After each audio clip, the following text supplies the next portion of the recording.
오늘 말씀은 잠언 20장 27절 말씀이 되겠습니다. 今晩は箴言の20章27節です。 사람의 영혼은 여호와의 등불이라 사람의 깊은 속을 살피느니라.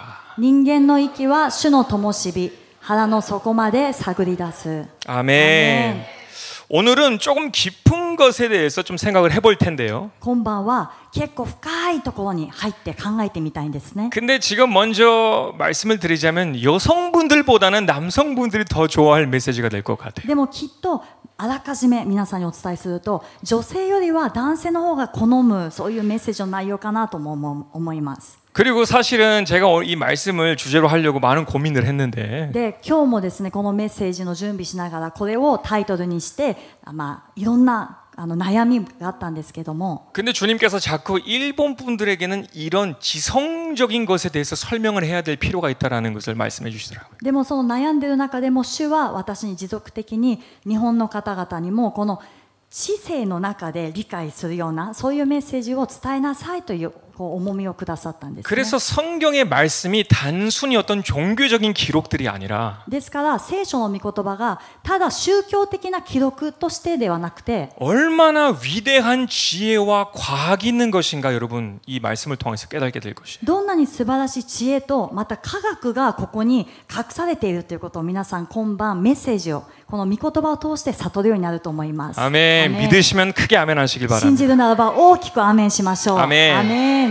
그래서 우리는 지금 이 순간에는 영적인 의사들이 될 거예요. 박사들이 될 거예요. ですから皆さん今この時間霊的な医者博士になったと思ってください。 그래서 여러분 모두 흰 가운을 입으시고 아주 머리가 좋을 것 같은 안경을 쓰고 계신다고 생각하세요. 皆さん今白いガウンを着て頭良さそうな眼鏡をかけていると想像してください。 그래서 오늘 우리가 나눌 것은 과학적인 측면도 있고 근데 주제는 성경 안에서 모든 것을 발견하게 될 텐데 で科学的な面も取り入れながらしかし中心は聖書から見ていきたいと思います。 저도 이 말씀을 연구하면서 제가 너무 재밌었어요. 일단은 私はまず今回の御言葉を研究するときに私がとてもワクワクしたんですね。 그리고 이 과학적인 연구에 대해서 머리도 상당히 아팠지만 もう科学的な研究っていうことなので結構頭も使います。 근데 이렇게 깊은 과학 속으로 들어가게 되면 하나님의 진리가 있구나라는 것을 알게 돼요. しかし科学の中でも深い科学に入っていくと神様の知恵がそこにあるんだなということを発見するんですね。 이 오늘의 본문 말씀을 기록한 사람이 누구입니까, 여러분? 今日の本文の御言葉を書いた人は皆さん誰ですか？ 지혜하면 솔로몬, 솔로몬 하면 지혜 아니겠어요? 知恵といえばソロモン、ソロモンといえば知恵です。 근데 그가 기록한 이 내용들을 보면 사람의 머리에서 나오는 것이 아닌 것을 알아요. でも彼が書いた内容を見ると人の頭から出たものではないということが分かります。 하나님의 지혜가 임하지 않으면 깨달을 수 없는 깊은 비밀의 과학이 있어요. 神様の知恵が望まなければ決して悟ることができない深い科学の秘密があるんです。 그래서 여러분이 이 시간에는 좀 생각의 전환을 갖길 바래요. 스위치를 켜고 들어가길 바래요. ですから皆さんこの時間は考えのスイッチをオンにしてぜひ入ってきてください。 내가 이해하지 못함으로 이거는 과학적이지 않다라고 생각하기보다 私がこれは理解できないからじゃあ科学的じゃないというふうに決めるよりも 하나님의 지혜와 과학이 너무나도 높기 때문에 차원이 다르기 때문에 우리가 이해할 수 없는 부분들이 많지만 神様の科学と知恵というのはレベルが違いすぎて私たちが理解できないそしてそれを科学だと思うことができない部分もあります。 갑자기 내가 레벨가違う라고 하니까 누가 생각이 나네요. レベルが違うって言った瞬間誰かが思い浮かばれました。 근데 하나님의 레벨은 그만큼 다른 거예요. 우리랑은 달라요, 여러분. でも皆さん神様のレベルは私たちとは全く違います。 제가 어제 식사를 하면서 이 성도님들과 식사를 하면서 저도 생각을 하게 된 게 뭐냐면 である信徒の方と食事をしながら私が思ったことは何かというと 성경엔 많은 기록들이 있지만 이것을 현대적으로 표현하지 못하니까 되게 어렵게 느껴져요. こう聖書にはいろんな記録があるんですけどもこれを現代風に表現できないから難しいというふうに捉えてしまいます。 이 세상과 영적인 세상 뭐 이런 얘기 하잖아요, こ 그죠? の世と霊的な世界というふうに分けます。 근데 우리가 과학적으로 생각하면 3차원의 이 세계가 있으면 でも科学的に言うとじゃあ3次元のそう世界があって 하나님의 세대는 4차원, 5차원, 6차원까지 들어가는 거예요. 神様の世界は4次元、5次元、6次元というふうに入っていきます。 보이지는 않지만 있다라는 것을 우리는 그 차원으로 들어가면 알게 돼요. その見えないけれども存在するということを私たちはそのレベルに入っていけば悟るようになります。 아멘. アメン。 그래서 솔로몬의 가장 중요한 기록은 이것이라고 저는 で 생각해요. すからソロモンの最も重要な記録というのは私はこれだと思うんです。 잠언 9장 10절의 말씀이 되겠습니다. 箴言の9章10節 여호와를 경외하는 것이 지혜의 근본이요 거룩한 자를 아는 것이 명철이니라. 主を恐れることは知恵の始め、聖なる方を知ることは悟りである。 아멘. 여러분의 손에 있는 그 책이 말이에요. 皆さんの手元にあるその本が 우주의 모든 비밀과 탄생이 거기 들어 있어요. 宇宙のすべての秘密と誕生がここに入っています。 인간의 비밀이 그 책 안에 들어 있어요. 과학적으로 말이에요. 人間の秘密が科学的にこの本の中に入っています。 아멘. アメン。 근데 우리가 지금은 이것을 조금씩 이해하려고 애를 쓸 것입니다. 하나님이 도와주시면. で、神様が助けてくださるならば私たちはこれを少しずつ理解していこうとしていきます。 아멘. アメン。 자, 오늘 여러분께서 가장 궁금해하실 내용으로 좀 준비를 해봤습니다. 今日皆さんが気になるだろうなと思う内容で準備してみました。 우리는 정말 영원한 존재인가? 私たちは本当に永遠の存在なの 여러분 か 다들 궁금하시잖아요, 그죠? そう思いますね。 그리고 또 연결되는 질문이 またそこに関する質問として 우리 인간은 세상에서 다른 그 어떤 동물과는 다른 존재인가? 私たち人間はこの世の他の動物とはまた違った存在なのか。 제가 연구를 하면서 최신 과학의 발견을 하게 되는데 요즘 이 지금 과학이요, 교회가 아니라 과학이요, 세상에서 この科学ですね、教会の中ではなくて最新の科学のその研究をしている中で 그리고 진리의 말씀을 합쳐서 여러분께 드리면은 여러분 꼭 이해가 있기를 바래요. そして聖書の真理の御言葉をその最新の科学と合わせて皆さんにお伝えしたら皆さんも分かりやすいと思います。 우리 모두는 육과 혼과 영이 있다라는 것을 여러분 많이 들어보셨을 거예요. 私たち人間は肉、魂、霊があるということを皆さん聞いたと思います。 데살로니가전서 5장 23절을 보시면 이런 기록이 있습니다. 第一テサロニケ5章の23節を見るとこのように書いてあります。 평강의 하나님이 친히 너희를 온전히 거룩하게 하시고 너희의 온 영과 혼과 몸이 우리 주 예수 그리스도께서 강림하실 때 흠없게 보존되기를 원하노라. 平和の神ご自身があなた方を全く聖なるものとしてくださいますように、主イエスキリストの来臨の時、責められるところのないようにあなた方の霊、魂、体が完全に守られますように。アメン。アメン。 육, 혼, 영이 사람에게는 있다라고 기록을 하고 있어요. この肉、魂、霊が人間にはあると書いてあります。 그런데 세상은 이것을 인정하지 않죠. 영에 대한 부분은. この世は霊の部分は認めません。 왜냐하면 세상은 물리적인 보이는 것, 연구할 수 있는 것만 믿기 때문에 な 그래요. ぜならこの世は目に見えるもの、物理的なもの、研究できるものを研究していくからです。 그래서 우리가 병원에 가게 되면요, 외과가 있어요. 病院に行くと外科があります。 우리의 육신의 몸을 치료하는 의학이에요. 私たちのこの肉の体を治療する医学です。 그리고 정신과를 가게 되면 우리의 뇌와 우리의 뇌의 신경을 치료하는 혼적인 의학 또한 있어요. また精神科に行くと私たちの脳、そして精神的な部分を治療するそういう、ところもあるんですね。魂のを癒す部分。 근데 여러분 병원 가셔서 영혼과를 가신 적 있으신가요? 찾은 적 でも 있으신가요? 皆さん病院に霊科って見たことありますか？ 있으면 교회밖에 없을 거예요. 多分あるならば教会しかないと思うんですね。アメン。 이 우리 근데 크리스천들조차도 이 비물리적인 사람의 영혼에 대해서는 설명하기를 되게 어렵게 생각해요. でも人間でクリスチャンでさえも非物理的なこの人間の霊について説明するのはとても難しいと思うんで 볼 す 수 ね。 없기 때문에 만질 수 없기 때문에. 見えない触れないからです。 근데 중요한 것은 무엇이냐면 그래서 성경이 중요해요.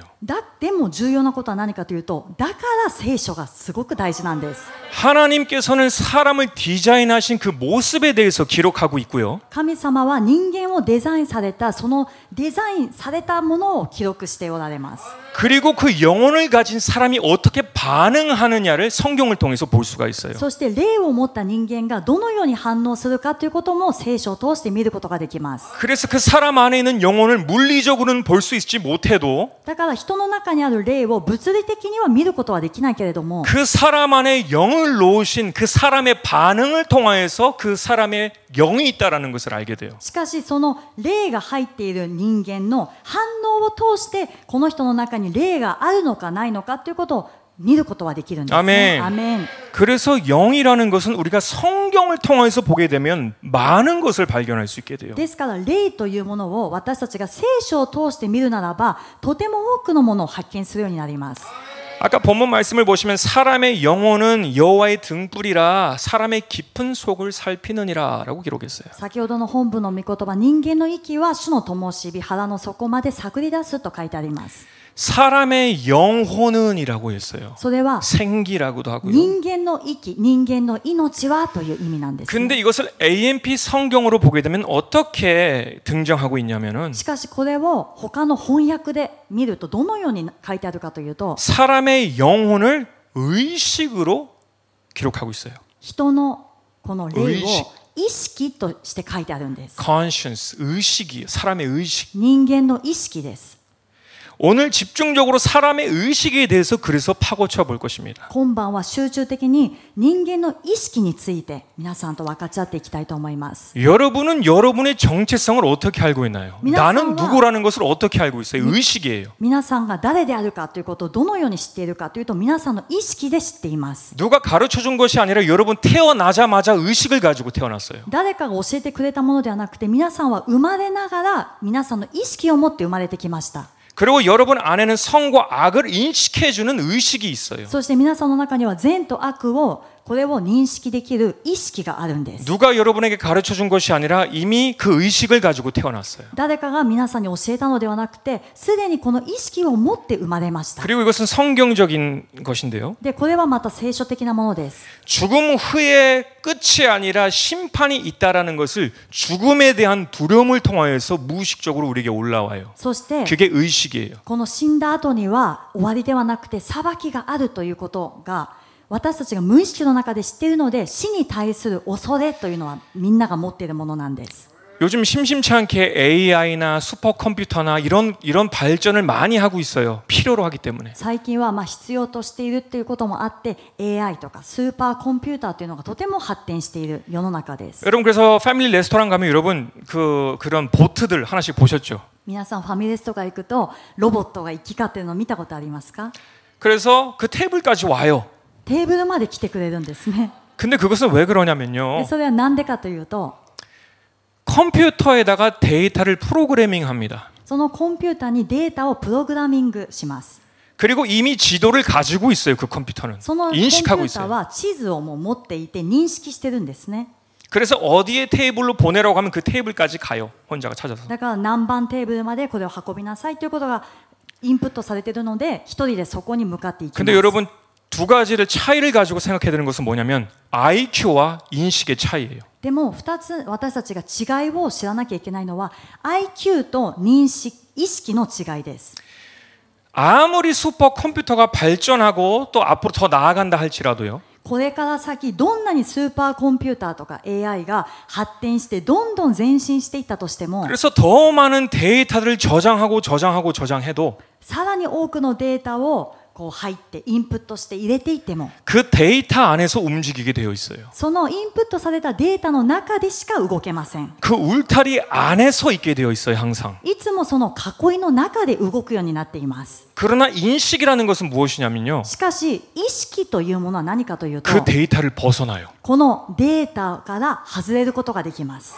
이것이 IQ와 인식의 다른 차이점이에요. これが IQ とこの意識の違いなんですね。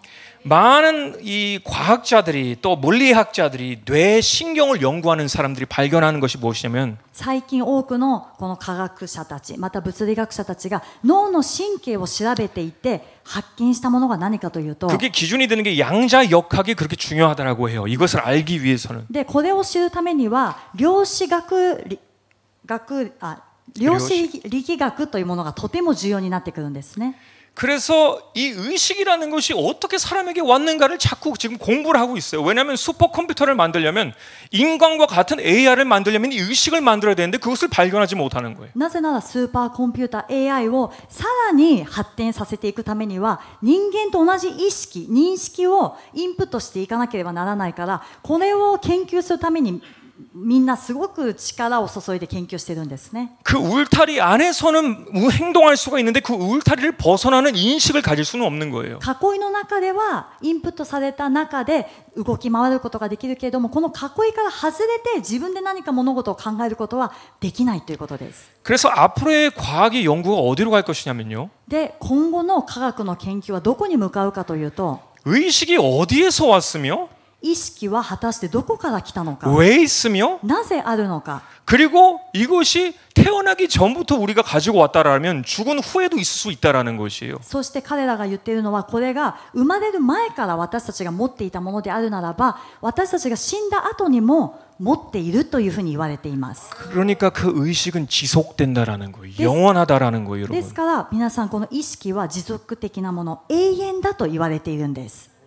이것이 되게 신기한 거예요, これ 여러분. は皆さんすごく不思議なことなんですね。 우리의 몸은 땅으로 돌아가도 우리의 의식은 영원히 있는 거예요. 私たちの体は塵に帰っていくけれども、私たちの意識、霊は永遠だということです。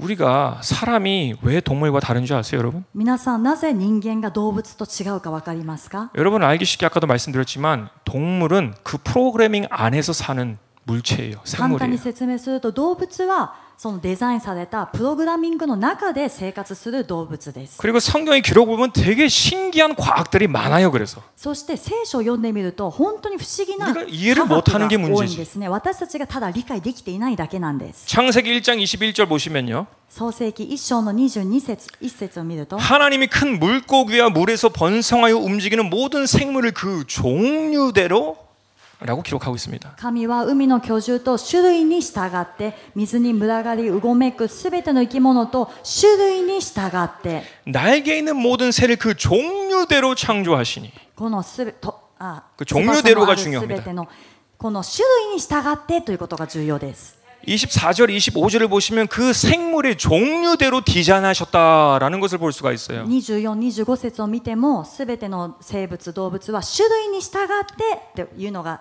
繰り返し出てきます。 이것이 무엇을 의미하냐면요. これが何を意味するかというと、 새는 새 디자인대로, 鳥は鳥のデザインとして、 물고기는 물고기의 디자인대로, 魚は魚のデザインで、 땅의 짐승은 땅의 짐승의 디자인대로 프로그래밍 됐다라는 거예요. そして地の動物はその動物としてのそのデザインとしてプログラミングされたということです。 여러분 사자가 날려고 하는 거 보셨어요, 여러분? 皆さん、ライオンが頑張って飛ぼうとしている姿見たことありますか？ 물고기가 물에 밖에서 막 나오려고 막 하는 거 보셨어요, また 여러분? 魚が陸地に必死に上がって歩こうとしている姿見たことありますか？ 하나님의 창조의 디자인대로 있는 거예요, 그 생물들은. その生物たちは神様の創造のデザインに従って生きています。 근데 신기한 것은 인간이에요. でも不思議なのは人間です。 26절을 보시면요. 26節、 하나님이 가라사대 우리의 형상을 따라. 神は仰せられた。さあ人を作ろう、我々の形として、 우리의 모양대로. 我々に似せて。 아멘. アメン。 27절도 보시면 27節、 하나님이 자기의 형상 곧 하나님의 형상대로 사람을 창조하시되 神は人をご自身の形として創造された。 우리는 디자인 자체가 달라요. 私たちは動物とデザインされたこと自体が違います。 그 블루프린트 자체가 달라요. その最初のデザインされたものが違うんです。 우리는 생물의 디자인대로가 아니라 하나님의 디자인대로 만들어졌어요. 그것이 의식이에요. 私たちは他の生物の種類に従ってではなくて、神様の形として作られた、これが意識なんですね。 아멘. アメン。왜 DNA적으로 동물과 사람이 비슷한 점이 많은가라는 것에 대해서 많은 의견들이 있어요. この DNA で見ると動物と人間が似ているところがあるということで多くの意見があります。 저는 근데 그것이 전혀 충돌이 되지 않다라고 で 생각해요. も私はそれが全くこの衝撃ではないと思うんですね。 왜냐하면 물리적인 몸들을 우리가 비교하자면요, 나- 다 흙에서 나왔어요. なぜなら物理的なこの体、肉体で比較するならば全て塵から生まれました。 창세기 2장 19절을 보시면요, 創世記の1章 2장 19절. 2章の19節を見ると 여호와 하나님이 흙으로 각종 들 짐승과 공중의 각종 새를 지으시고 神である主は土からあらゆる野の獣とあらゆる空の鳥を形作り 물리적인 우리의 몸과 동물의 몸은 흙이기 때문에 다 비슷해요. ですから 틀리지가 않아요. 物理的に動物の体も私たち人間の体も土とか塵で同じだと言えます。 하드웨어의 문제가 아니에요, です 여러분. からこのハードウェアの問題ではありません。 운영 체제의 문제예요. 의식의 문제. この運営の体質、意識の違いなんですね。アメンアメン。 창세기 2장 7절에 우리가 어떻게 만들어졌는가를 기록하고 있어요. 創世記2章の7節に私たちがどのように作られたか書いてあります。 여호와 하나님이 흙으로 사람을 지으시고 똑같죠, 동물과 생기를 그 코에 불어 넣으시니 사람이 생명이 된지라. 神である主は土地の塵で人を形作り、ここまでは動物と一緒です。その鼻に命の息を吹き込まれた。そこで人は生き物となった。アメン。アメン。 살아있는 영혼, 의식을 갖게 되었다라는 거예요. この生きている息吹、この霊、私たちが意識を持つようになりました。 많은 진화론자들은요, 우리가 침팬지에서 왔다라고 해요. 多くの進化論を信じている進化論の学者たちは私たちがチンパンジーから来たと言うんですね。 근데 우리가 침팬지에서 왔지만 우리는 더 진화가 되어서 다르다. チンパンジーから始まったけども私たちは進化されたから違うようになっていった。 근데 저는 한 가지 예를 들어볼게요. 一つの例えをしてみますね。 IQ가 가장 높은 동물 하면은 보노보 침팬지라는 이 동물은요, IQ가 120까지 된다라고 해요. この最も高い IQ を持った動物はボノボといって IQ が120あるそうです。 상당히 높아요. これは非常に高いんですね。 그리고 제가 재미있는 사건을 만들기 위해서 그 상대자를 말할게요. で、その面白くするためにその相手を決めました。 사회에서 가장 성공한 사람들이 가지고 있는 IQ가 120이에요. その社会で最も成功している人が持っている IQ が120です。 자, 여러분 상식적으로 생각해 보세요. 같은 IQ를 가지고 있어요. 皆さん常識的に考えるとボノボのそのチンパンジー 그럼 と同じ IQ を持ってるんです。 이 사회에서 보노보 침팬지들이 많은 성공한 CEO들이 있어야 돼요. そしたらそれが進化論で本当だったらこの社会でもボノボのチンパンジーで多くの成功を収めた CEO がいるはずなんですね。 IQ만 따지자면 그러자는 거잖아요. IQ だけでいくならば同じだからです。 근데 완전 달라요. でも全く違います。 IQ는 똑같은데 완전 달라요. IQ は同じなのに 프로그램된 생명체와 하나님의 형상을 가진 의식을 가지고 있는 사람의 차이예요. これはプログラミングされた動物と神様の息が吹き込まれた意識を持った人間の違いです。 슈퍼 컴퓨터들은 더 많은 데이터를 집어넣을 수 있어요. 우리 인간보다 더 많은 IQ를 가질 수가 있어요. スーパーコンピューターは今後もさらに多くの情報データを入れることができて私たち人間よりも非常に高い IQ を持つことはできます。 지능은 가질 수 있어도 의식은 가질 수가 없어요. 知能は持つことができても意識を持つことはできません。 아멘. アメン。 제가 이 한 영상, 이 과학자의 영상을 보면서 막 등골이 막 뭐라고 할까 찌릿찌릿한 그런 기쁨이라고 할까요? 私が一人の科学者のそのお話ししている映像を見て一人でワクワクドキドキしたんですね。 그가 오랜 시간을 동안 뇌를 연구하면서 발견한 게 뭐냐면 彼が長い間脳を研究しながら発見したことが何かというと 脳에 많은 신경과 지능들이 데이터로서 들어올 수는 있고 この脳には多くの神経そしてそれがですね、知能がデータとして入ることはできると。 그래서 성장을 할 수가 있어요. 지능적으로 발달할 수가 있어요. そして脳は知能、この発達することができると言いました。 근데 이 의식이 어디에서 왔는지 모르겠는 거예요. しかし彼はこの意識がどこから来たのかがわからない。 근데 양자 역학을 통해서 발견한 게 뭐냐면 でもこの量子力学を通して発見したことが何かというと、 이 사람의 생각, 이 사람은 종교적인 사람이 아니에요. この人は宗教的な人ではありません。 물리적인 것만을 믿는 사람이에요. 物理的なものだけを信じている学者です。 근데 뇌에 한 기관이 있는데 でも脳には一つの器官がある。 안테나와 같은 기관이 있다라는 거예요. それはアンテナのような器官があると言いました。 그래서 이 안테나는 본인이 스스로 만들어내는 것이 아니라 우주에서 오는 정보를 받아들일 수 있는 기능을 가지고 있다라는 し 거예요. かしこのアンテナは本人が自ら何かを収集するものではなくて、宇宙からどこからか来るその情報を得ているというふうに言ったんですね。 그래서 마치 라디오가 주파수가 연결되면 소리가 들리는 것처럼 그렇게 연결되어 있다라는 거예요. それはラジオがこの周波数があった時に聞こえるのと同じような現象だというふうに彼は言いました。 근데 어디에서 왜 왔는지는 모르는 거예요. しかしこの博士はどこからなぜそれが来ているのかはわからない。 근데 여러분은 그 과학자보다 더 똑똑하신 분들이에요. でも皆さんはこの博士よりももっと賢い人です。 아멘. アメン。 어디에서 왔는지 아니까. どこから来たか知ってるからです。 우주 어디에서 왔는지 아니까 여러분들 더 지혜로운 사람인 거예요. 宇宙のどこから来てるか分かってるから皆さんもっと知恵のある人です。 하나님의 등불에서 그 의식이 오는 거예요. 우리 それ 인간에게. は神様の主の灯火から私たちにこの意識はやってきます。 아멘.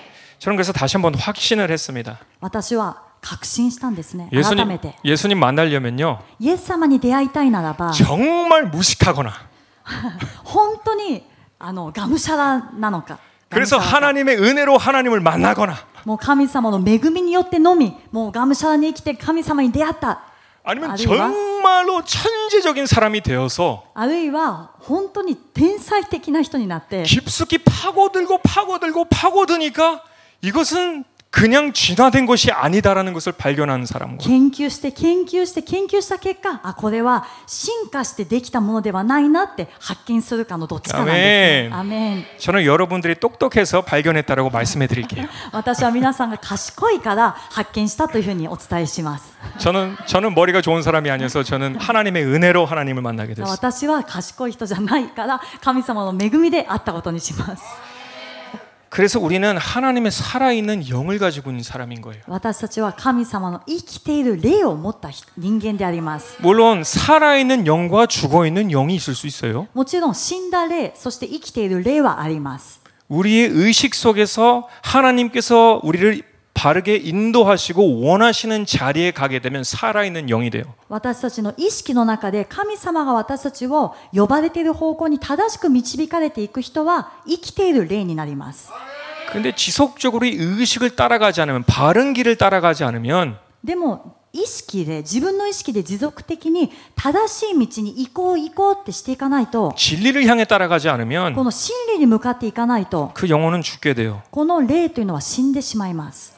근데 죽는다라는 게 그냥 끝 엔드가 아니라 でも死ぬというのがただ死んで終わりではなくて、 더 이상 기회가 없다라는 거예요. もうこれ以上機会がないという意味になるんです。 영원토록 심판 속에 사는 것을 의미해요. それは永遠の裁きの中で生きていくことを意味します。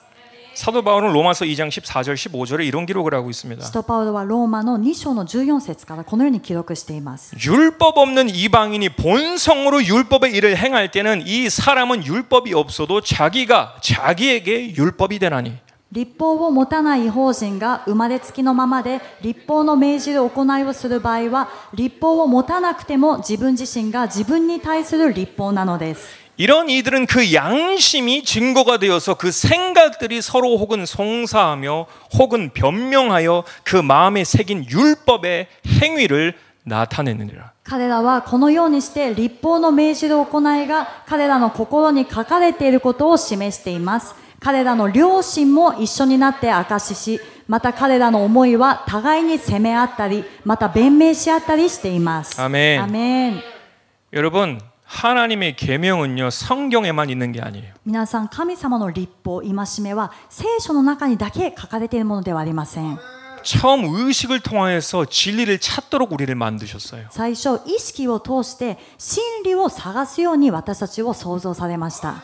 그래서 우리는 이 공허함을 막 찾으려고 해요. ですから私たちは心で飢え渇いて求めています。 그래서 찾게 되면 자유하게 돼요. そしてこの真理を本当に見つけたら本物の自由が訪れます。 아무런 미개한 사람이라 할지라도 どんなに未開人だとしても 아무리 갓난 어린아이라 할지라도 そしてどんな新生児あるいは本当に赤ちゃんだとしても 양심이라는 게 있어요. 小さな赤ちゃんでも良心というものがあります。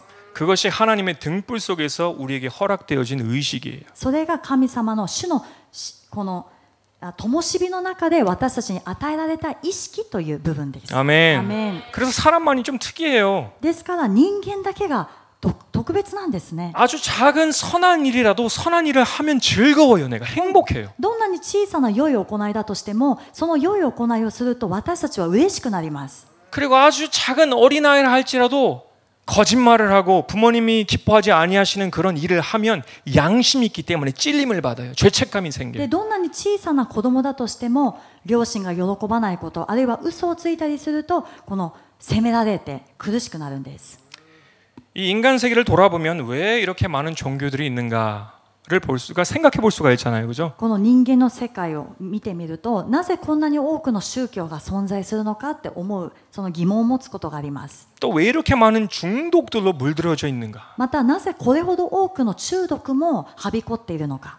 그 가장 깊은 뿌리를 살펴보면 이 의식 때문에 그래요. その深いところを探ってみると意識のせいでそうなんですね。 인간에게 하나님의 의식을 심어놓은 이 의식 때문에 내가 지금 상당히 위험한 길을 가고 있다는 것을 본성적으로 알아요. この神様が私たちに吹き込まれたこの霊意識によって私たちはイエス様を信じていなかったとしても本能的に自分が今間違った行いをしている危ない道に行っているというのは知っています。 그래서 사람은 죄를 지면은 못 산다라는 말이 있잖아요. ですから人は罪を犯したら生きれないという言葉があるんですね。 무의식적으로 이 불안한 마음이 항상 있기 때문에 심판이라는 것이 오고 있다라는 것을 인식하고 있기 때문에 なぜなら無意識の中でも不安があるんですね。自分がこのままではいけない裁かれるというふうに思っています。 자꾸 선한 일을 통해서 그 죄를 씻으려고 해요. 해결하려고 해요. 의식을. ですから意識的にも何かいい行いをして洗い流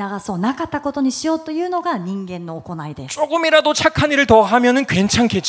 의식에 평화가 오겠지라는 노력을 추구해요. もう少しいい行いをしていけば大丈夫じゃないかな、それはなかったことになるんじゃないかなと言って自分で努力していきます。 그리고 중독증도 마찬가지예요. 그 의식이 나를 괴롭히기 때문에 자꾸 잊어버리려고 해요. で中毒も同じなんですね。この意識が自分をずっと苦しめるからこれを一時的にでも忘れたいって思って何かの中毒に陥っていきます。 근데 보면 사람은 죽음을 두려워해요. 항상 두려워해요. で人を見ると本当に人間というのは死を恐れています。 여러분 꼭 기억하시길 바라요. 진리는 이것입니다. 皆さん必ず覚えてほしいのが真理はこれです。 우리 영혼은 영원합니다. 私たちの霊は永遠です。 죽어도 없어지지 않아요. 돌아가요. この死んでもなくなりません。戻るだけです。 전도서 12장 7절의 말씀을 보시면 伝道者の書12章の7節を見ると 흙은 우리의 몸은 여전히 땅으로 돌아가고 신 영혼은 그 주신 하나님께로 돌아가기 전에 기억하라. 塵は元あった地に帰り、霊はこれをくださった神に帰る。アメン。 아멘. アメン。 기억하세요. これを覚えてください。 여러분은 돌아가게 되어 있어요. 皆さんは帰るようになっています。 여러분에게 의식을 주신 그분께로 돌아가게 되어 있어요. 皆さんは皆さんに意識をくださったその方に帰るようになっています。 그리고 여러분이 어떤 선택과 어떤 결단에 따라서 심판을 받게 되어 있어요. そして皆さんがこの地上で何かを選択したこと、そして行ってきたことに応じてその方の裁きを受けるようになっています。 그래서 우리 인간은요, 가장 행복할 수 있고 가장 복될 수가 있는 게 어떤 것이냐면 ですから私たち人間が最も祝福を受ける、そして幸せになれるのがどういうことかというと 하나님이 우리 인간을 처음 디자인하신 대로 사는 게 가장 행복한 거예요. 神様が私たち人間を初めて創造されたそのデザインされた通りに生きていくのが最も幸せな道です。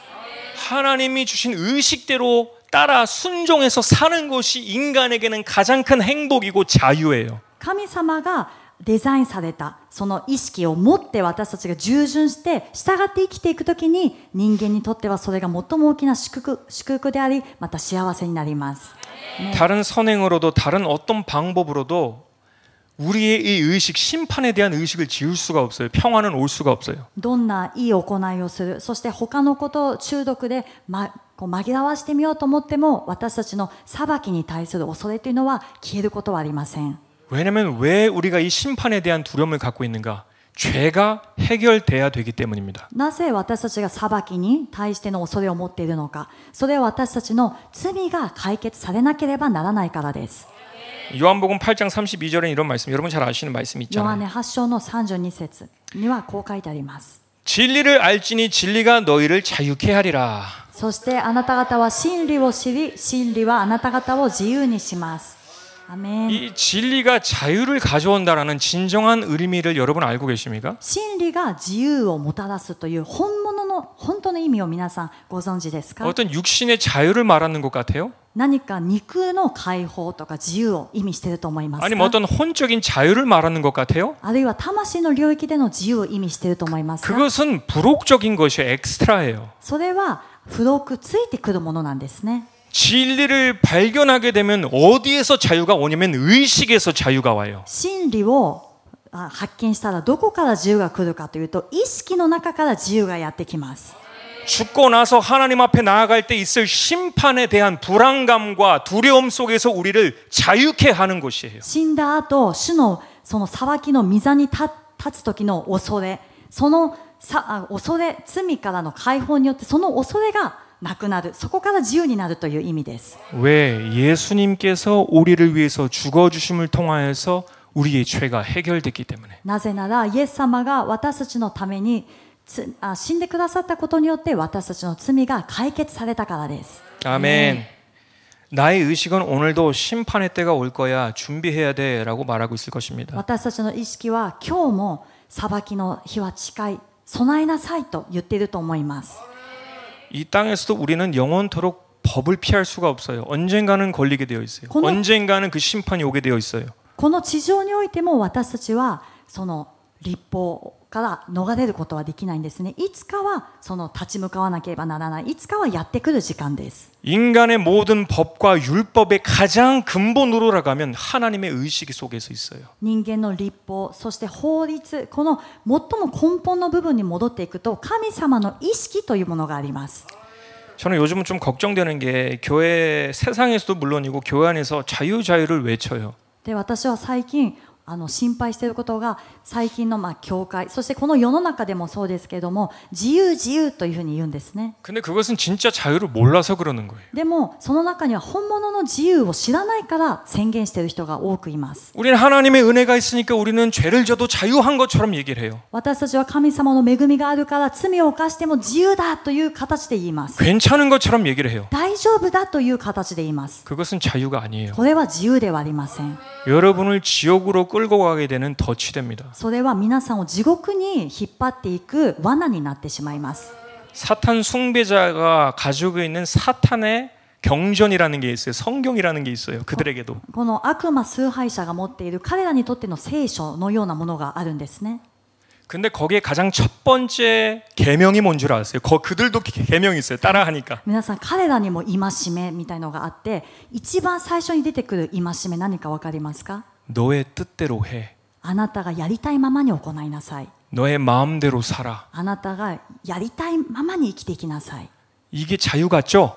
自由のように思えますね。 자유처럼 들리죠? 自由かのように思えます。 모든 나를 얽매는 율법에서부터 뭔가 풀어지는 것 같죠? 私を圧迫するすべての律法から自由になったように感じるかもしれません。 참 자유에서 거꾸로 가는 길이에요. でもこれは真の自由から反対に向かっていく道になります。 아멘. アメン。 왜 우리는 하나님이 디자인하신 대로 사는 게 참 자유이기 때문이에요. なぜなら私たちは神様がデザインされた通りに生きていくのが真の自由だからです。 아멘. 우리의 몸은 흙으로 돌아가도요. 私たちの体は塵に帰っていきます。 하나님이 주신 이 영혼, 이 의식은 하나님께로 돌아갈 것입니다. 神様がくださったこの霊、この意識は神様に戻っていきます。 그리고 여러분이 어떻게 살았는가는 그 심판대 앞에서 결정되게 되어질 거예요. そして皆さんがどのようにこの地上で生きてきたかはその裁きの座で決定されます。 그래서 저는 여러분에게 간곡히 주의드리고 싶은 것이 무엇이냐면 ですから私は皆さんに本当に心からお勧めしたいことは何かというと 여러분 하나님의 성경이 다 한 사람씩 있잖아요. 皆さんきっと自分の聖書っていうのは持っていると思います。 그리고 여러분 거듭나셔서 성령을 받잖아요. そして生まれ変わってまた聖霊も受けます。 그럼 우리의 양심에 꺼리낌 없이 삶을 살으셔야 돼요. そしたら私たちの良心が刺されることがないような生き方をしていかなければなりません。 하나님 앞에서도 사람 앞에서도 여러분은 의식에 꺼리낌이 없어야 돼요. それは神様の御前でも人の前でも皆さんの良心が刺されることのないように生きていかなければなりません。 왜냐하면 그게 바로 심판 때의 결과가 될 것이기 때문이에요. なぜならこれがその裁きの座の結果につながっていくからです。